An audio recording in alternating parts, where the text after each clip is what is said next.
So today our scripture readings from Deuteronomy and James earlier are from the Revised Common Lectionary. We had that a few weeks ago where we talked about the theme of wisdom. And we've got this again. So it's where each week on rotation every 3 years, there's about 4 passages that are kind of brought together with common themes between them, and many churches will use those to guide their services, and that's what we're dipping into at the moment. So these 2 passages, they call us to reflect on how we live out our faith, not just within the walls of the church, but in the world around us. And these passages ask us to consider how we embody God's love, how we follow God's commandments, and how we make space for those who may not yet know God's love. So first, looking at Deuteronomy, the passage that Ruth just read to us.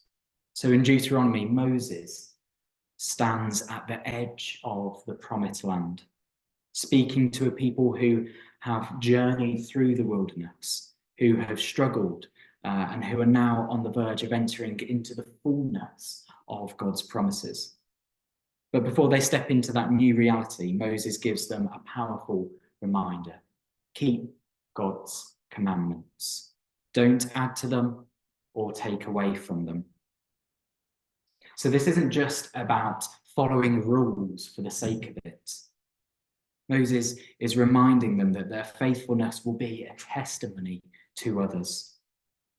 In verse 6, it says, "You must observe them and perform them, for this will show your wisdom and discernment to the peoples." In other words, how they live out their faith will speak volumes to those around them. And this is a really profound reminder for us today. Our lives as Christians are meant to be a reflection of God's love and justice. How we act, how we treat others, how we embody the teachings of Christ in our daily lives is our testimony to the world. We're called to be beacons of light, not gatekeepers who decide who is in or out, who is worthy of God's love. So God's words through Moses in Deuteronomy are around living differently, but it's not about strict laws, but it's about flourishing as a community through this way of living. And as I was reflecting on this passage, I was thinking about how this can actually be the biggest form of evangelism that we can do to live well as community. I don't know if you'll have heard the terms of millennials and Gen Zs. So I'm a millennial. Many of you here might not be millennials.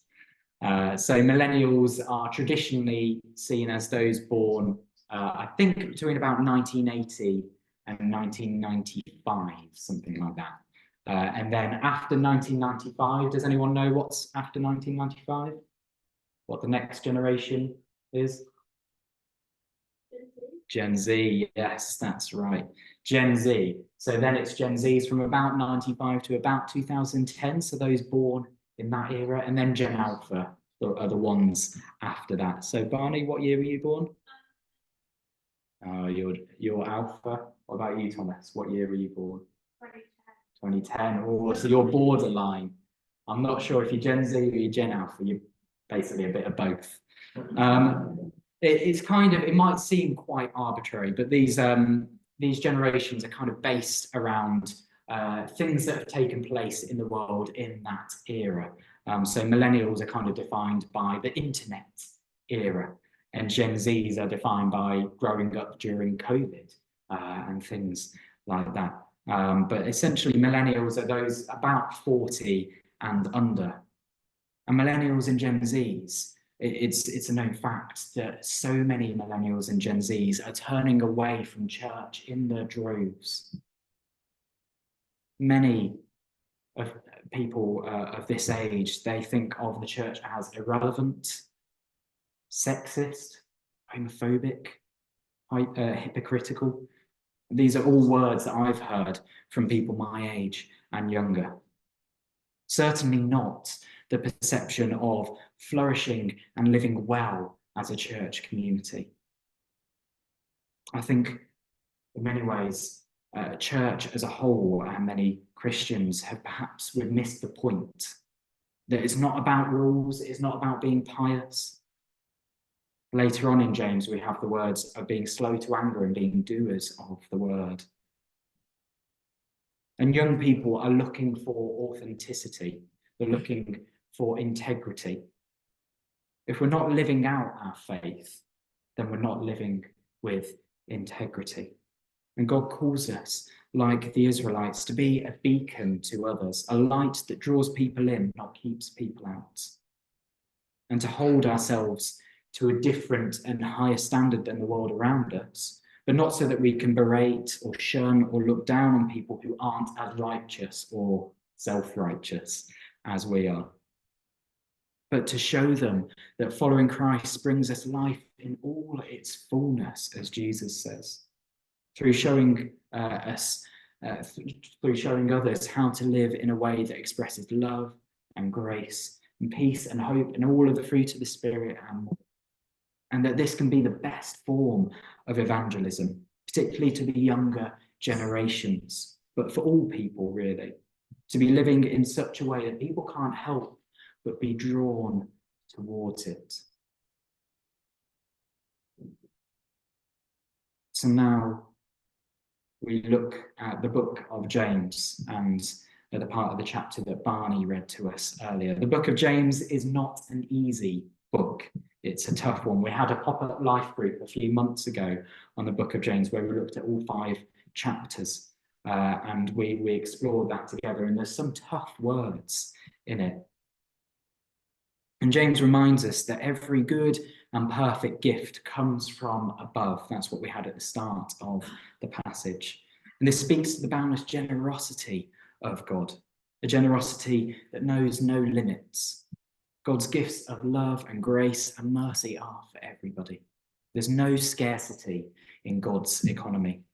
In our discipleship journey, we're called to reflect this generosity in how we interact with others. It can be easy to fall into the trap of thinking that God's love is only for those who fit a certain criteria, those who are already in the church, who believe like we do, who live like we do. And I'm sure there aren't many of us, hopefully not any of us, who consciously think that God's love is only for those who fit a certain criteria. However, whilst we might not actively think it, that us and them attitude is baked into the fabric of society and also in the church. So when we were looking at James as this pop-up life group, we talked about how there are some people in churches that don't fit the normal expectations of a churchgoer, and that can sometimes make us feel uncomfortable. We don't know how to relate to them in the same way. They might live very different lives to us.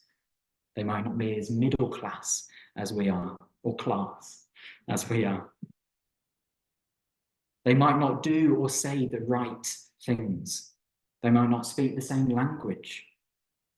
And sometimes subconsciously and sometimes very consciously, sadly, we avoid these people. We steer clear of them. We go and sit with people who are more like us, who are more socially and churchily, not that that's a word, acceptable in our eyes anyway. And we might feel that our time is precious and we just want to mix with people who are like us, or that the church only has limited time and resources, so it should be more focused on supporting my kind of people and less those kinds of people. But James challenges us to see the world through a lens of abundance. God's love overflows. We're called to be conduits of that love, especially to those who might feel far from God and God's community through being on the fringes of church. James goes on to say, "You must understand this, my beloved brothers and sisters. Let everyone be quick to listen, slow to speak, slow to anger. For human anger does not produce God's righteousness."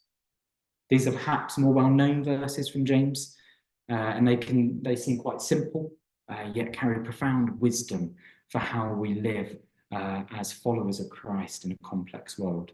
So just briefly looking at these three. James begins with a call to listen. Be quick to listen. In our fast-paced lives, listening deeply can be challenging. We're often quick to speak, quick to respond, quick to assert our opinions. But James urges us to slow down and to truly listen. Not just to hear words, but to understand the hearts and experiences of others. To be quick to listen means to approach others with humility, acknowledging that their experiences may reveal truths about God and justice that we've not yet seen. So then next, James advises us to be slow to speak. It's not about suppressing our voices, but about being thoughtful and intentional with our words. In a world where social media allows us to express our opinions instantly, James reminds us to pause. Words, they have power, don't they? They can build up or they can tear down. They can heal or they can harm. Being slow to speak means considering how our words impact others, especially those who are vulnerable or on the edges of our community. And finally, James tells us to be slow to anger. Anger, when it comes from a place of deep compassion and righteous indignation, can be a catalyst for change. But James warns that human anger does not produce God's righteousness.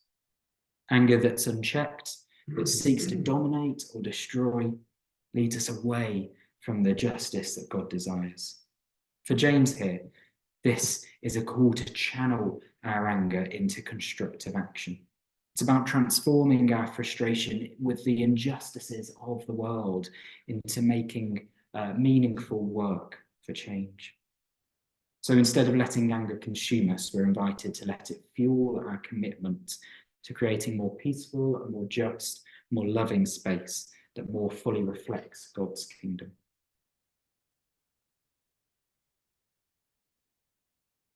And James also then challenges us to be doers of the word, not merely hearers. We've already just touched on this earlier in the service when we talked about the mirror. This is a call to action.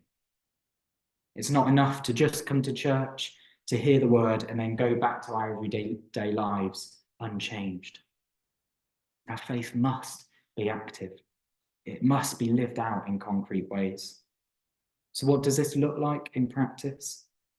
It means showing up for those in need. It means speaking out against injustice. James tells us that true religion is this: to care for orphans and widows in their distress and keep oneself unstained by the world. So in today's context, caring for orphans and widows might look like advocating for the rights of refugees, standing with those who are discriminated against, or simply just being present for someone who feels alone and forgotten. At my old church in Bognor Regis, we set up a wellbeing project called The Haven, and we set up a cafe, and we set up a renew wellbeing space that I've shared about before. And over time, this grew and has continued to grow over the past couple of years as well, apparently, where there's up to 50 to 70 people a week engaging with these different activities. And all of these people are socially isolated or have mental health struggles or have had additional needs.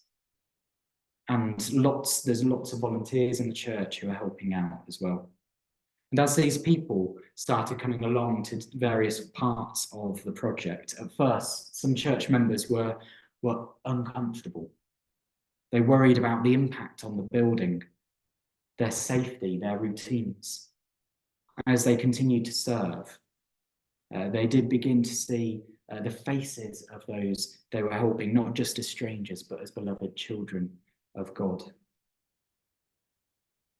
This church it's become increasingly a living example of what it means to be doers of the word. Before this wellbeing project, the church building wasn't used very much during the week. And the church didn't have much direct connection with the wider community outside of it. But now the church is buzzing during the week. There's so much life in it. There's people in the town who know of it and can't speak well enough of the Wellbeing Project, the Haven, and the difference that it makes. And without it being the main aim, a number of people have come along who've been coming along to the project, now come along on Sundays. Some have become members, and even a couple have been baptized as well. There's been some real beautiful stories and testimonies from both those attending the project and those helping with it as well, where it's made a real difference for them. And they didn't just talk about God's love, they lived it, and they made themselves available. And in doing so, not only changing the lives of those that they're serving, but also their own lives are being transformed as well. I really see the refugee support here and the cafes and Jack and Jill's as similar to this. People's lives are genuinely being impacted by the work being done through these projects. And it's these kinds of things that James is talking about here, to be doers of the word and not just hearers. It's such important kingdom building stuff, and God is right there, right in the heart of it. Richard Rohr, a very wise theologian, once said, "The true gospel always leaves us with a deep empathy for the outsider and those who suffer." The true gospel always leaves us with a deep empathy for the outsider and those who suffer. And this really echoes the call in James to care for the marginalised and to live our faith in concrete ways. And faithful discipleship means constantly re-examining our lives, our church, and our communities. Are we truly reflecting God's love, or are we inadvertently building barriers?